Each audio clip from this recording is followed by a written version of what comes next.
አብ ወወልድ ወመንፈስ ቅዱስ አሃዱ አምላክ አሜን።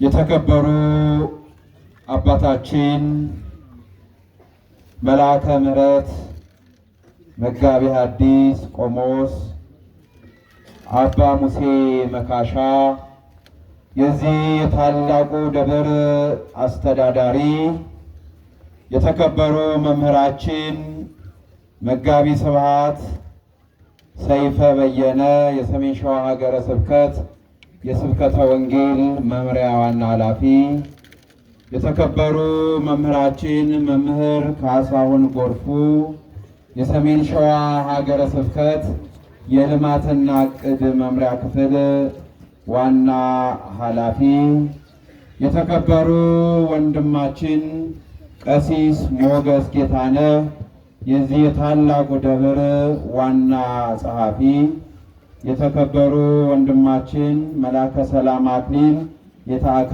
ነገሥት ልጄ ኢየሱስ ቤተክርስቲያን አስተዳዳሪ፣ የተከበራችሁ ሊቃውንተ ቤተክርስቲያን ካህናት አባቶቼ፣ በተለይ ደግሞ ከኔ ጀርባ ታላላቅ አባቶች ፍጹም ባህታዊ እግዚአብሔርን የሚያገለግሉ አባ ኃይለ ኢየሱስ በአዲስ አበባ ሀገረ ስብከት የእንጦጦ ኪዳነ ምሕረት ታላቅ አገልጋይ፣ እነዚህ የቤተ ክርስቲያን ጌጦች የቤተ ክርስቲያን ውበቶች ናቸው እና አባ ውሂብ የቅዱስ ሚካኤል ወዳጆች፣ ሌሎችም አባቶች ከጀርባዬ አሉ።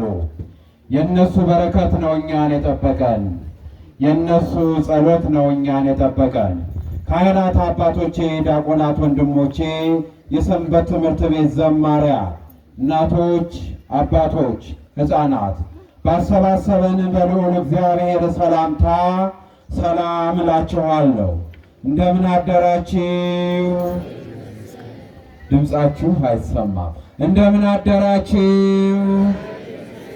እንደምን አደራችሁ? ቸርነቱ ምሕረቱ ዘወትር የማያልቅበት ልዑል እግዚአብሔር ስንወድቅ እያነሳን፣ ስንራብ እየመገበን፣ ስንጠማ እያጠጣን፣ የእኛን ኃጢአት የእኛን በደል የእኛን ክፋት ሳይመለከት እንደ እርሱ ምሕረትና እንደ እርሱ ቸርነት ለዚህ ለተቀደሰ ዕለት ያደረሰን የአባቶቻችን አምላክ የእኛም አምላክ ልዑል እግዚአብሔር ስሙ የተመሰገነ ይሁን። ስሙ የተመሰገነ ይሁን። የእናቱ የእናታችን የቅድስት ድንግል ማርያም ስምም የተመሰገነ ይሁን።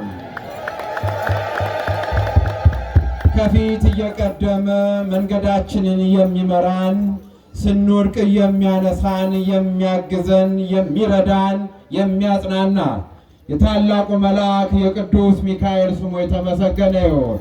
እንኳን ለታላቁ መልአክ ለቅዱስ ሚካኤል ዓመታዊ ክብረ በዓል በሰላም በደስታ ደረሳችሁ። እንኳን አደረሳችሁ። እልል ብላችሁ እግዚአብሔርን አመስግኑ። ምስጋና ያንሳል። እልል ብላችሁ አመስግኑ። የእግዚአብሔር ልጆች፣ የሚያስተምር እግዚአብሔር ነው። የሚመክር እግዚአብሔር ነው። የሚገስጽ እግዚአብሔር ነው። ስለዚህ ባለን ደቂቃ ውስጥ እግዚአብሔር አምላክ ያስተምረናል። እግዚአብሔር አምላክ ይመክረናል። የሚቸኩል ልቦና እንዳይኖር ወገኖቼ፣ አሁን የእግዚአብሔርን ቃል ሰምተን ከእግዚአብሔር ጋር የምንኖርበት ሰዓት ነው። አሁን የእግዚአብሔርን ቃል ሰምተን ንስሐ ገብተን በእግዚአብሔር በረከት የምንባረክበት ሰዓት ነው። ስለዚህ የእግዚአብሔር ቃል በረከት ነው። የእግዚአብሔር ቃል ወደ ጽድቅ ያደርሳል። የእግዚአብሔር ቃል ልቦናን ለንስሐ ያዘጋጃል። የእግዚአብሔር ቃል ከኃጢአት ከበደል እንድንርቅ ያደርጋልና ሁላችሁም ተረጋግታችሁ የእግዚአብሔርን ቃል እንድትሰሙ አሳስባችኋለሁ። ቅዳሴው የከሰዓት ቅዳሴ ስለሆነ ሰዓት እንዳንጋፋ የተወሰነ ደቂቃ ነው የምንቆየውና ሁላችሁም ባላችሁበት ሆናችሁ ሐሳባችሁን ልቦናችሁን ለሰራዊት ጌታ ለልዑል እግዚአብሔር ትሰጣላችሁ። እግዚአብሔር አምላክ ከሁላችን ጋር ይሁን። እግዚአብሔር አምላክ ከሁላችን ጋር ይሁን። በትንቢተ ዳንኤል ምዕራፍ 10 ቁጥር 13 ላይ ያለውን ኃይለ ቃል በማንሳት ባጭሩ እንማማራለን። ወገኖቼ እግዚአብሔር ስለፈቀደ በዚህ በታሪካዊው በጥንታዊው ደብር የታላቁን መልአክ የቅዱስ ሚካኤል ዓመታዊ ክብረ በዓል ለማክበር በዚህ በደጁ ተሰብስበና ይህንን ያደረገ ማን ነው? ንገሩኝ። ይህንን ያደረገ ማን ነው? እግዚአብሔር ነው። ስለዚህ በትንቢተ ዳንኤልም ምዕራፍ 10 ቁጥር 13 ላይ እንዲህ የሚል ቃል ተጽፎ እናገኛለን። ከዋነኞቹ አለቆች አንዱ ሚካኤል ሊረዳኝ መጣ ይላል። ከዋነኞቹ አለቆች አንዱ ሚካኤል ሊያድነኝ መጣ ይላል። ቅዱስ ላይ ተጽፎ እናነባለን። ይሄንን ቃል የተናገረው ነቢዩ ዳንኤል ነው። በፋርስ ባቢሎን እየኖረ እነሆ የፋርስ ንጉሥ መከራና ስቃይ አብዝቶበት ይልቁንም እንዲህ ይላል፣ የፋርስ ንጉሥ 21 ቀን ተቋቋመኝ ይላል። 21 ቀን መከራ አበዛብኝ፣ 21 ቀን እስራት አበዛብኝ፣ 21 ቀን እንግልት አበዛብኝ። እነሆ ከዋነኞቹ አለቆች የሆነው አንዱ ታላቁ መልአክ መልአከ ሰላም መጋቢ ብሉይ ታላቁ መልአክ ቅዱስ ሚካኤል ሊያድነኝ መጣ። ለክብር ምስጋና ለታላቁ መልአክ ለቅዱስ ሚካኤል ይሁን። እልል ብላችሁ አመስግኑ። ሁላችሁም አመስግኑ። ይህ ታላቅ መልአክ ዳንኤልን ሊያድነው መጣ። ይህ ታላቅ መልአክ ዳንኤልን ሊያግዘው መጣ። ይህ ታላቅ መልአክ ዳንኤልን ከእስራቱ ሊፈታው መጣ። ስሙ የተመሰገነ ይሁን። ባካችሁ እልል ብላችሁ አመስግኑ። ዛሬም በእኛ ሕይወት ይምጣ ወገኖቼ። ከታሰርንበት እስራት ይፍታ። ሞት ታውጆብና፣ መከራ ታውጆብና፣ ስቃይ ታውጆብና፣ ጠላት ከቦናል። የቤተ ክርስቲያን ጠላት በዝቷል። የክርስቲያኖች ጠላት በዝቷል። በእያንዳንዱ ክርስቲያን ላይ የሞት አዋጅ ታውጇል። ታላቁ መልአክ ቅዱስ ሚካኤል ይምጣና ያድነን ወገኖች፣ አሜን በሉ። መልአኩን አመስግኑ ብላችሁ። በዳንኤል ላይ ሞት ታውጆበት ነበር። በዳንኤል ላይ እስራት ታውጆበት ነበር። ከዋኖቹ ከሰባቱ ሊቃነ መላእክት አንዱ የሆነው ታላቁ መልአክ ቅዱስ ሚካኤል ሊያድነኝ፣ ሊረዳኝ፣ ሊያግዘኝ መጣ ብሎ ተናገረ። ዛሬም ይምጣ፣ በሕይወታችን ይምጣ። ለዚህ ነው ነቢዩ በዚሁ በትንቢተ ዳንኤል ምዕራፍ 10 ቁጥር 1 ላይ እንዲህ ይላል፣ በዚያን ዘመን ይላል በዚያን ዘመን እነሆ ስለ ሕዝቦች የሚቆም ታላቁ መልአክ ቅዱስ ሚካኤል ይነሳል ይላል። አዎ ለኢትዮጵያ ይነሳላት ወገኖቼ። በዚያን ዘመን መከራ በሚበዛበት ዘመን፣ በዚያን ዘመን ጠላት በሚበዛበት ዘመን፣ በዚያን ዘመን ክርስቲያኖች ለሃይማኖታቸው መከራ በሚቀበሉበት ዘመን ታላቁ መልአክ ቅዱስ ሚካኤል ስለ ሕዝቡ ይነሳል፣ ስለ ሕዝቡ ይቆማል። ይቁምልን ታላቁ መልአክ ቅዱስ ሚካኤል ወገኖቼ። ይህንን ነው የተናገረው። ሚካኤል ማለት ወገኖቼ መኑ ከመ አምላክ፣ መኑ ከመ ልዑል፣ መኑ ከመ ኤል፣ እነሆ እንደ እግዚአብሔር ያለ ማን ነው ማለት ነው። እንደ እግዚአብሔር ያለ ማንም የለም። እርሱ ሁሉን ቻይ ነው። እኛን ያግዙን ዘንድ መላእክቱን ወደ እኛ የሚልክ እግዚአብሔር ነው። እንደ እግዚአብሔር ያለ ሁሉን ቻይ ማን ነው ማለት ነው ሚካኤል ማለት። ይሄንን በዓል ለማክበር ነው በዚህ የመጣ ነው ወገኖቼ። ስለዚህ በመጽሐፍ ቅዱስ ላይ ስናነብ ታላቁ መልአክ ቅዱስ ሚካኤል ማኑሄን ያገዘ የረዳ ኢያሱን ከአማሌቃውያን የጠበቀ ያገዘ የረዳ ነው። ሙሴን ያገዘ የረዳ እስራኤል ዘሥጋን ከግብፅ ባርነት ቀን በደመና ሌሊት በብርሃን እየመራ ወደ ተስፋይቱ ምድር ያገባ ታላቁ መልአክ ቅዱስ ሚካኤል ነው። ታላቁ መልአክ ቅዱስ ሚካኤል ጥንተ ጠላታችንን ዲያብሎስን ተዋግቶ ድል ያደረገ ያሸነፈ መልአክ ነው። በዚህ በዮሐንስ ራእይ ምዕራፍ 12 ቁጥር 1 ላይ በሰማይ ላይ ሰልፍ ሆነ፣ ዘንዶውና መላእክቱ ዘንዶውና ሚካኤል ተዋጉ። ዘንዶው ሚካኤልን ሊቋቋመው አልቻለም፣ ዘንዶው ወደቀ ይላል። ክብርና ምስጋና ለስሙ ይሆናል። የጽድቅ ጠላት ዲያብሎስ ወደቀ በመልአኩ በቅዱስ ሚካኤል አማላጅነት። ታላቁ መልአክ ቅዱስ ሚካኤል ይህን ያደረገ መልአክ ነው። ታዲያ ዛሬ ሰኔ 12 ቀን በዚህ በታላቁ በሳሪያ ደብረ ምሕረት ቅዱስ ሚካኤል ብዙ ሊቃውንት ባሉበት ብዙ አባቶች የበቁ አባቶች ባታን አባቶች ከቅዱስ ሚካኤል ጋር የሚነጋገሩ አባቶችን ባፈራ ደብር ላይ ተሰብስበን ይህንን በዓል የምናከብረው በብዙ ምክንያት ነው። ከኔ ጋር ናችሁ? የእግዚአብሔር ልጆች ከኔ ጋር ናችሁ? ከኔ ጋር ናችሁ? ታላቁ መልአክ ቅዱስ ሚካኤል ከኛ ጋር ይሁን። በብዙ ምክንያት ነው። አንደኛው እነሆ በዛሬው ዕለት ታላቁ መልአክ ቅዱስ ሚካኤል አፎምያን ከዲያብሎስ ያዳነበት ቀን ነው። ይቺ ቅድስት አፎምያ ሚካኤልን ቅዱስ ሚካኤልን ተወደው ነበረ። ይልቁንም ስዕሉን በቤቷ አድርጋ ትሰግድለት ነበረ፣ ዝክሩንም ታዘክር ነበረ። ነገር ግን ሰይጣን በፈተና ሰዓት ሰይጣን በሕይወቷ ላይ በኑሮዋ ላይ በቤቷ ላይ በመጣ ሰዓት ታላቁ መልአክ ቅዱስ ሚካኤል በዛሬው ቀን አፎምያን ከጠላት ዲያብሎስ ያዳነበት ዕለት ነው። ሌላው እነሆ ታላቁ መልአክ ቅዱስ ሚካኤል ባህራንን ከሞት ያዳነበት ዕለት ነው።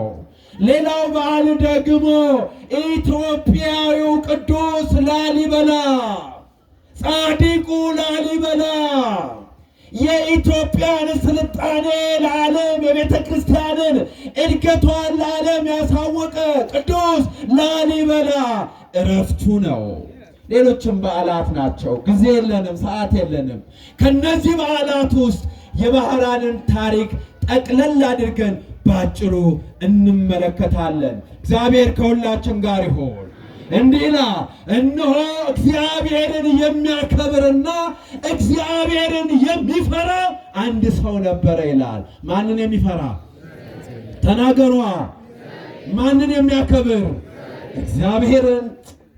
የተባረከ ሰው እግዚአብሔርን የሚፈራ እግዚአብሔርን የሚያከብር ቤተ ክርስቲያንን የሚያከብር የቤተ ክርስቲያን አባቶችን የሚያከብር አንድ ሰው ነበረ። ይልቁንም ቅዱስ ሚካኤልን ያከብረዋል፣ ዝክሩንም ይዘክራል ይላል። በዓመት ሁለቴ ህዳር 12ና ሰኔ 12 የቅዱስ ሚካኤልን ዝክር ያዘክር ነበረ። እያችሁ እግዚአብሔርን የሚፈራ መልአኩን ያከብራል። መልአኩን የሚያከብር እግዚአብሔርን ይፈራል። ለዚህ ነው ቅድም ፕሮግራም መሪው ይታየን መልአከ እግዚአብሔር አውዶሙ ለእለ ይፈርህዎ ያድኅኖሙ። የእግዚአብሔር መልአክ እግዚአብሔርን በሚፈሩ ሰዎች ዙሪያ ይሰፍራል ነው የሚለው። ማንም በሚፈሩ ማንም በሚያከብሩ እግዚአብሔርን፣ ቤተ ክርስቲያንን፣ ድንግል ማርያምን ቅዱሳንን በሚያከብሩ በሚፈሩ ዙሪያ የእግዚአብሔር መልአክ ይሰፍራል ይላል። እግዚአብሔርን በማያከብር ቤተ ክርስቲያንን በማያከብር ሰው ዙሪያ ደግሞ ማን ነው የሚሰፍረው? ሰይጣን ነው። ነገር ግን እግዚአብሔርን በሚያከብሩ በሚፈራ ሰው ዙሪያ የእግዚአብሔር መልአክ ይሰፍራል፣ ያድናቸውማል ከመከራ ከሞት ስለዚህ ይህ ሰው እግዚአብሔርን ያከብራል፣ እግዚአብሔርን ይፈራል። ይልቁንም የቅዱስ ሚካኤልን ዝክር በዓመት 2 ጊዜ ያዘክራል። የተራቡትን በሚካኤል ስም በቅዱስ ሚካኤል ስም ያበላል። የተጠሙትን በቅዱስ ሚካኤል ስም ያጠጣል። የታረዙትን በቅዱስ ሚካኤል ስም ያለብሳል። ይህ ሰው የተባረከ ነው።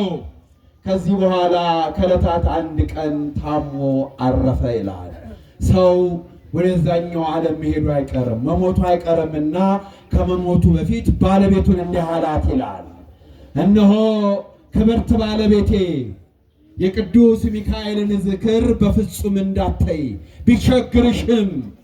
ቢቸግርሽም ያለሽን ዝክሩን አዝክሪ፣ በየወሩ በዓሉንም አክብሪ ብሎ አደራ ብሏት ከዚህ ዓለም በሞት አለፈ ይላል። ከዚህ በኋላ ክብርት ባለቤቱም ባለቤቷ ሲያደርገው የነበረውን በዓመት 2 ጊዜ በሰፊው ታዘክር ነበረ። በየወሩ ደግሞ የመልአኩ የቅዱስ ሚካኤልን በዓል ታከብረው ነበረ። መልአኩም ከእርሷ ጋር ነበረ ይላል። ያን ጊዜ ጸንሳ ነበርና እነሆ ባለቤቷ ከሞተ በኋላ ሕፃን ልጅ ወለደች። ተቸገረች።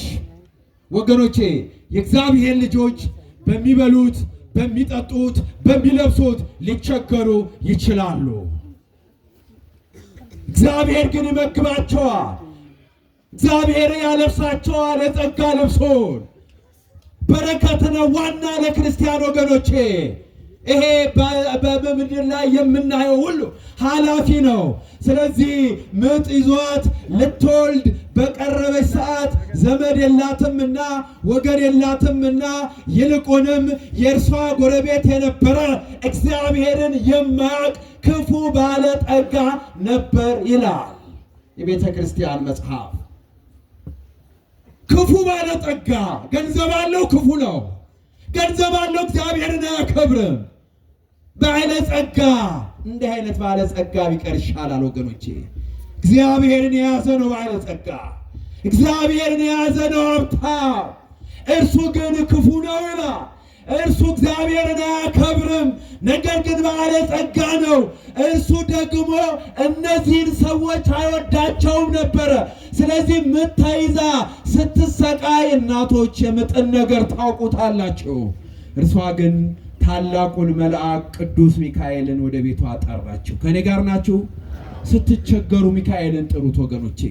እጃችሁ በሰንሰለት ታስሮ እግራችሁ በሰንሰለት ታስሮ የምትሄዱበት የምትጨብጡ ስታጡ ታላቁን መልአክ ቅዱስ ሚካኤልን ጥሩት። በሐዋርያት ሥራ ምዕራፍ 12 ላይ ጴጥሮስ እጅና እጆቹ በሰንሰለት ታስረው ወደ ወህኒ ተጥሎ ነበረ። ታላቁ መልአክ ቅዱስ ሚካኤል ወደ ወህኒው ገብቶ ጴጥሮስ ተነሳ አለው። ጴጥሮስም ብድግ አለ። ሰንሰለቶቹ ከእጆቹ ላይ ወደቁ ይላል። ክብርና ምስጋና ለሊቀ መላእክት ለቅዱስ ሚካኤል ይሁን ወገኖቼ። ዛሬ በብዙ ነገር ታስረን ሊሆን ይችላል። በትብትብ ታስረን ሊሆን ይችላል። በምቀኝነት ታስረን ሊሆን ይችላል። በስስት ታስረን ሊሆን ይችላል ወገኖቼ።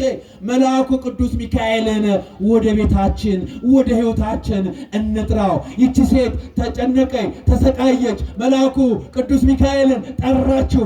እርሱም ብርሃናዊ መልአክ ነውና ወደ ቤቷ ሲገባ ቤቷ በብርሃን ሞላ ይላል። ክብር ምስጋና ለስሙ ይሁን፣ ለስሙ ይሁን ወገኖቼ። ብርሃናዊው መልአክ ቅዱስ ሚካኤል ወደ ቤቷ ገባ፣ ቤቷን በብርሃን ሞላ፣ እርሷም ልጇን በሰላም ተገላገለች። መልአኩም እንዲህ የሚል ብስራት ነገራት፣ ይህ ሕፃን ሲያድግ የዚህን ባለጸጋ ሀብቱን ንብረቱን ይወርሳል አላት። ይሄንን ሲል የዚያን የክፉ ባለጸጋ ጆሮውን ልቦናውን እግዚአብሔር ከፍቶለት ነበረና መልአኩ ቅዱስ ሚካኤል ለዚህ ሴት ይሄንን ሲያበስራት ያ ባለጸጋ ይሄንን ቃል ሰማ። ከዚህ በኋላ ሕፃኑ ተወለደ፣ ሕፃኑ አደገ። ይሄ ባለጸጋ ደግሞ ይሄ የድሃ ልጅ ይህ የምስኪን ልጅ የኔን ሀብት የኔን ንብረት ሊወርስ ነው፣ ስለዚህ ይሄንን ልጅ ማጥፋት መግደል አለብኝ ብሎ ማሰብ ጀመረ ይላል። ወገኖች የክፉ ሐሳብ አንሰብ። ክፉ ሐሳብ ስናስብ ሰይጣን መንገዱን ያመቻችልናል። ወንድማችንን ለመግደል ስናስብ ምቹ ሁኔታ ሰይጣን ያመቻችልናል። ወንድማችንን ጎረቤታችንን ከኛ በታይ ማድረግ ስንፈልግ እንዲህ አድርግ፣ ተብትብበት፣ አስጠንቁልበት፣ ይሄንን አድርግ እያለ መንገዱን ያመቻቻል ሰይጣን። ክፉ ነገር በቤታችን አይኖር፣ ክፉ ነገር በልቦናችን አይኖር ወገኖቼ። ከዚህ በኋላ ሰው አሰበ፣ አንድ ሐሳብ መጣለት። ሴትየዋ ደሃ ነች፣ ሴትየዋ ምስኪን ነች። ስለዚህ ይሄን ልጅ እኔ ላስተምርልሽ፣ እኔ ላሳድግልሽ ልበላት፣ እርሷም ከችግሯ የተነሳ ልጁን ትሰጠኛለች ብሎ አሰበ። ወደ ቤቷም ሄደ፣ እንዲህ አላት፣ 20 ወቄት ወርቅ እሰጥሻለሁ፣ እኔ ሀብታም ነኝ፣ ልጁን ላስተምርልሽ፣ ልጁን ላሳድግልሽ ብሎ ልጁን ወሰደ ወደ ቤቱ። እርሷም ችግረኛ ናትና እሺ አለች። ከዚህ በኋላ ልጁን ወስዶ ዝም አላለም። በቁመቱ ልክ ሳጥን ሰርቶ እነሆ ወደ ትልቅ ጅረት፣ ወደ ትልቅ ወንዝ ወረወረው። ሳጥኑን ቆልፎ ቁልፉንም ወደዛ ወረወረው ይላል። ከኔ ጋር ናችሁ? ይሄ ትልቅ ታሪክ ነው። በሕይወታችን በእያንዳንዳችን ሕይወት ውስጥ እንዲህ አይነት መከራ ገጥሞናል። እንዲህ አይነት ስቃይ ገጥሞናል። ስለዚህ የ20 ቀን ጉዞ በዚያ ወንዝ ላይ ያ ሳጥን እየተንሳፈፈ 20 ቀን ከተጓዘ በኋላ በባህር ዳር አካባቢ አንድ የእግዚአብሔር ሰው በጎች የሚጠብቅ እረኛ ያንን ሳጥን በውሃው ላይ ሲንሳፈፍ አየ። ይህንንም ሳጥን አውጥቶ ወደ ቤቱ ወሰደው። ታሪኩ ረጅም ስለሆነ ነው ፈጠን እያልኩ የምነግራቸው። ይሄ እረኛ ያንን ሳጥን ወስዶ እንደገና ቁልፉን ሲያየው በከባድ ቁልፍ ተቆልፏል። ከዚህ በኋላ እግዚአብሔር በልቦናው አንድ ሐሳብ አመጣለት። ወደ ወንዝና ወደ ባህር ዳርቻ ሄደ። አንድ አሳ አጥማጅ አገኘ። እነሆ መረቡን በኔ ስም ወደ ውሃው ወደ ወንዙ ወርውረው ብሎ ተናገረ። ያ አሳ አጥማጁ በዚያ በእረኛው ስም ወደ ወንዙ መረቡ ሲወረውረው አንድ ትልቅ አሳ አገኘ። ያንን አሳ ይዞ ወደ ቤቱ ሄደ። አሳውን ሲተረትረው በአሳው ውስጥ ቁልፉ ተገኘ። ለእግዚአብሔር የሚሳነው ነገር የለም። ለእግዚአብሔር የሚሳነው ነገር የለም። በግንባር ላይ ዓይን የሚፈጥር እግዚአብሔር ነው። የተራበውን የሚመግብ እግዚአብሔር ነው። ከዓለት ላይ ውሃ የሚያፈልቅ እግዚአብሔር ነው። ለእግዚአብሔር የሚሳነው ነገር የለም ወገኖቼ። ያንን ቁልፍ አወጣና ሳጥኑን ሲከፍተው እጅግ የሚያምር ጸጋው የበዛለት የቅዱስ ሚካኤል ልጅ አገኘ። ያንን ልጅ ከባህር አግኝቼዋለሁ ሲል ስሙን ማናለው? ንገሩኝ፣ ማናለው? ተጥሎ የነበረው ወድቆ የነበረው በባህር ላይ ግን ሚካኤል አብሮት ነበረ። ሚካኤል ይመግበው ነበረ። ወገኖቼ ስለ ቤተ ክርስቲያን ስለ ሃይማኖት ስንሰደድ በእምነታችን በሃይማኖታችን ስንጠራ ምን እንበላለን ምን እንጠጣለን አንበል ወገኖቼ። ቅዱስ ሚካኤል በባህር ላይ ይመግበው ነበር በሳጥኑ ውስጥ። ባህራን አለው። ልጅ የለውም ነበር ያረኛ። ደስ አለው፣ እግዚአብሔርን አመሰገነ። ያ ባለጸጋ ግን ኖ በባህር ላይ ጥሬዋለሁ፣ ሞቷል፣ አውሬ በልቶታል ብሎ አስቦ ነበረ። 20 ዓመት ሆነው። ስንት ዓመት ሆነው? የእግዚአብሔር ልጅ ስንት ዓመት ሆነው? ከ20 ዓመት በኋላ ያ ባለጸጋ ለአንድ ንግድ ለአንድ ስራ ጥንት የነበሩ ነጋዴዎች በእግር ነበረና የሚጓዙት ወደዚያች ሀገር ደረሰ፣ ሄደ።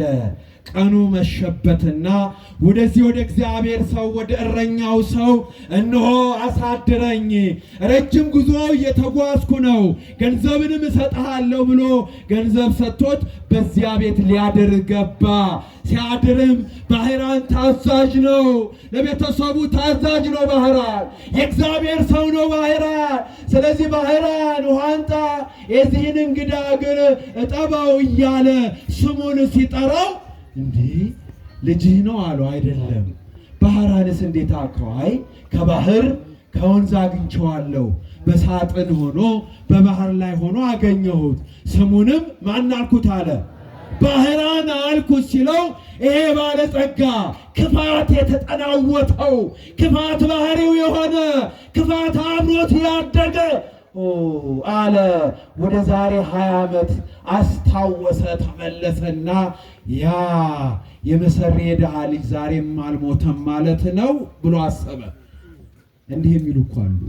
ሞታችንን ፈልገው ወደ ሳሪያ ደብረ ምሕረት ቅዱስ ሚካኤል መጥተን ወደ ኩክየለሽ ድንግል ማርያም መጥተን በጸበሏ ድነን ስንመለስ ሞታችንን ናፍቀው የነበሩ ይሄ ምስኪን ይሄ ድሃ ልጅ ዛሬም አልሞተም ድንግል ማርያም አድነዋለች ማለት ነው የሚሉ እኮ አሉ።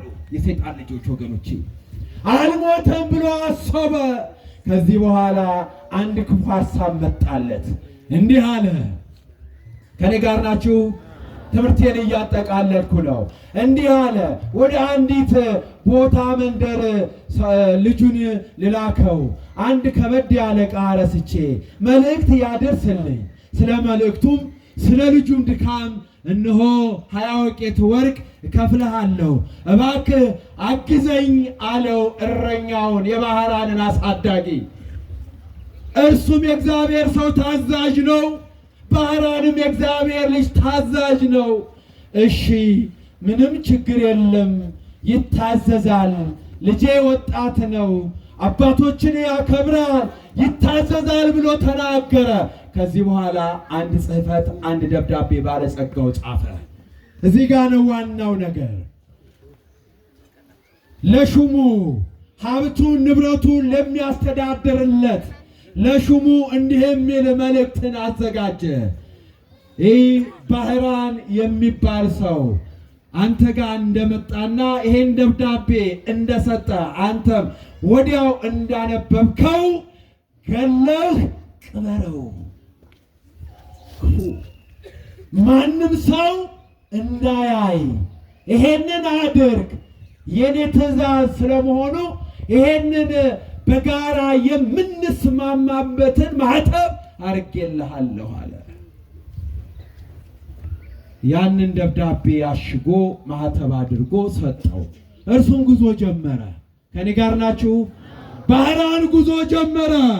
የሞቱን ደብዳቤ ይዞ የራሱን የሞት ደብዳቤ፣ የራሱን የውድቀት ደብዳቤ፣ የራሱን የሞት ደብዳቤ ይዞ ሄደ። መንገድ ላይ በነጭ ፈረስ ሆኖ ታላቁ መልአክ ቅዱስ ሚካኤል እየበረረ ከሰማይ ወረደ። ክብር ምስጋና ለታላቁ መልአክ ለቅዱስ ሚካኤል ይሁን። ታላቁ መልአክ ቅዱስ ሚካኤል በነጭ ፈረስ ላይ ሆኖ ከሰማይ እየበረረ መጣና ባህራን ባህራን ባህራን ወዴት ትሄዳለህ አለው።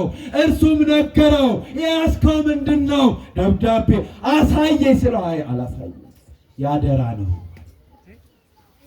ታማኝ ነውና ውስጡን አላልኩም፣ አሳየኝ የያዝከውን አለው።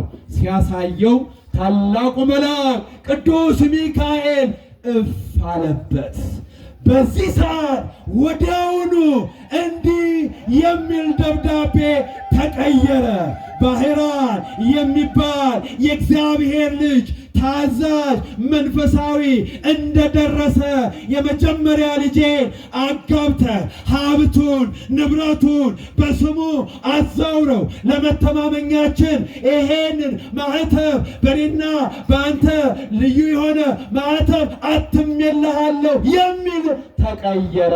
የሞቱን ደብዳቤ ቀየረው መልአኩ ቅዱስ ሚካኤል። ወጣቱ አመስግኑ ወገኖቼ፣ አመስግኑ ልንብላቸው። ወደ ሕይወት የቀየረው ታላቁ መልአክ ቅዱስ ሚካኤል ነው። ለሚያምን ይደረጋል። ሚካኤልን ለሚያምን እነሆ ቅድም እንዳልኳቸው ሞታችንን ሲጠብቁ የነበሩ በቅዱስ ሚካኤል ጸበል ተፈውሰን ስንሄድ ሞታችን ወደ ሕይወት ተቀይሮ ሲያዩ እርር ያሉ የሰይጣን ልጆች ብዙዎች ናቸው። ስለዚህ ታላቁ መልአክ ቅዱስ ሚካኤል የሞቱን ደብዳቤ ወደ ሕይወት ቀየረው። እርሱንም ይዞ ሄደ። ከደረሰ በኋላ ይህንን ደብዳቤ ሰጠው።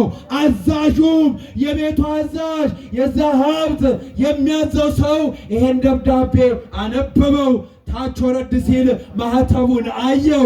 ያ ማህተብ ከባለጸጋው ጋር የሚግባቡበት ምስጢራዊ ማህተብ ነው። በዚያ አመነ። ልጁን በተክሊል አጋባው። 40 ቀን ሁሉ ምስጋና ሆነ። 40 ቀን ሁሉ እልልታ ሆነ። እግዚአብሔርን አመሰገኑ። እልልታቸው አያችሁ የሚካኤል ወዳጆች የዚያ የባህራን አባትና እናት ሚካኤልን ሲያዘክሩ በሚካኤል ስም ለተራበ ሲያበሉ ለተጠማ ሲያጠጡ የነሱ በረከት ልጁን ከሞት ከባህር አውጥቶ እዚያ ደረሰው። አባቶች ልጆቻችሁ እንዲባረኩ አባቶቻችሁ በሄዱበት መንገድ እንዲሄዱ ለልጆቻችሁ እንዲህ አይነቱን ተአምራት እንዲህ አይነቱን ድንቅ ሥራ አስረክቡ። ዝክር በማስከር የተራበውን በማብላት ወደ ቤተ ክርስቲያን በመሄድ እምነት ሃይማኖት በመጠበቅ ልጆቻችንን እናስተምር።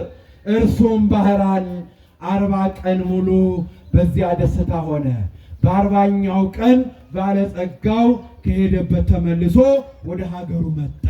ሲመጣ በዚያች ከተማ በዚያች ትንሽ መንደር እልልታ ነው። በዚያች ትንሽ መንደር ምስጋና ነው። በሱ ቤት ምስጋና፣ በዛ በክፉ ቤት ምስጋና። በማን አማካኝነት? በባህራን አማካኝነት ወገኖቼ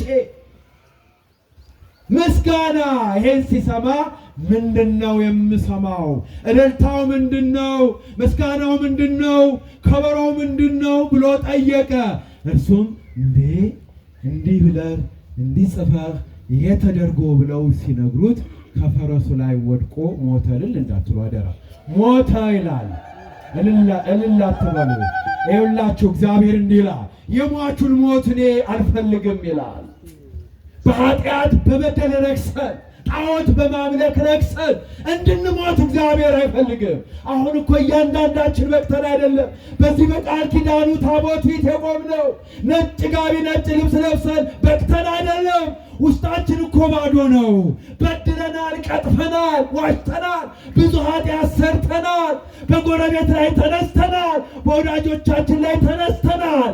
ነገር ግን የሟቹን ሞት እግዚአብሔር ስለማይፈልግ ዕድሜ ለንስሐ እየሰጠን መልአኩ ሚካኤል ቅዱስ ሚካኤል እንዲያግዘን፣ እንዲረዳን፣ እንዲያማልደን እግዚአብሔር ዕድሜ ሰጠን።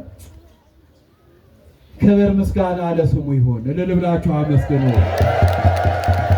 ስለዚህ በክፋት ውስጥ ያሉ ንስሐ ገብተው የእግዚአብሔርን ቸርነት ቀምሰው እንዲሞቱ ነው ቤተ ክርስቲያን የምትለምነው። በክፋት ጣዖት በማምለክ ውስጥ ያሉ ክርስቲያኖችን በመግደልና በማሳደድ ውስጥ ያሉ ክፎች ንስሐ ገብተው የእግዚአብሔርን ቸርነት አይተው እንዲሞቱ ነው ቤተ ክርስቲያን የምትመኘው። ይህ ሰው ግን ክፉ ስለነበረ ክፉ ባለጸጋ ስለነበረ እግዚአብሔርን የማያመልክ ክፉ ስለነበረ ባህራንን እስከ መቃብር ድረስ የተከተለው ክፉ አውሬ ስለነበረ ከፈረሱ ላይ ወድቆ ሞተ ይላል።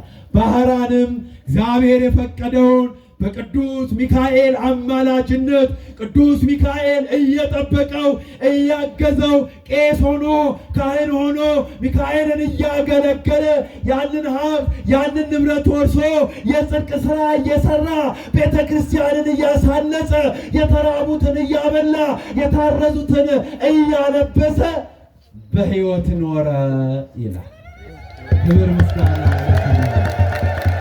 ስለዚህ ወገኖቼ ለዚህ ነው ነቢዩ ዳንኤል ከዋነኞቹ አለቆች አንዱ ከሰባቱ ሊቃነ መላእክት አንዱ ሚካኤል ሊረዳኝ ሊያግዘኝ መጣ ብሎ በትንቢተ ዳንኤል ምዕራፍ 10 ቁጥር 13 ላይ የተናገረውን ባህራንን ደግሞ በዛሬው በቅዱስ ሚካኤል ድርሳን በስንክሳሩ ላይ እንደተጻፈው በዛሬው ቀን ባህራንን ሊያድን የሞቱን ደብዳቤ ወደ ሕይወት ቀይሮለት እነሆ የሞታችንን ደብዳቤ፣ የስራታችንን ደብዳቤ፣ የስደታችንን ደብዳቤ ወደ ሕይወት ቀይርልን። ቅዱስ ሚካኤል ሆይ አማልደን። ቅዱስ ሚካኤል ሆይ ጠላታችንን ተዋጋልን። ቅዱስ ሚካኤል ሆይ ከፊት እየቀደም መንገዳችንን ጥረግልን። ቅዱስ ሚካኤል ሆይ ከመድኃኔ ዓለም ጋር አማልደን አስታርቀን። ቅዱስ ሚካኤል ሆይ መባችንን ጸሎታችንን እነሆ ከዕጣኑ ጢስ ጋር ወደ እግዚአብሔር መንበር አድርሰልን እንለው ነው ወደዚህ የመጣ ነው ወገኖቼ። ቅዱስ ሚካኤል ሆይ እርቦኛል። ቅዱስ ሚካኤል ሆይ በመከራ ውስጥ ነው ያለሁት፣ በበሽታ ውስጥ ነው ያለሁት፣ እንባዬን እባክህ ጥረግልኝ። ቅዱስ ሚካኤል ሆይ አፎምያን ያገዝክ የረዳ ባህራንን የረዳ ዳንኤልን የረዳ ቅዱስ ሚካኤል ሆይ አግዘኝ እርዳኝ ልንለው ነው ዛሬ ወደዚህ የመጣ ነው። እነሆ ቅዱስ ሚካኤል ጩኸታችንን ልመናችንን ሰምቶ በፊታችን እየቀደመ ጠላታችንን እነሆ እየተዋጋ በቤታችን በረከት ረድኤቱን ያካፍለን። በረከቱን ይዞ እየበረረ ይምጣ ይጎብኘን።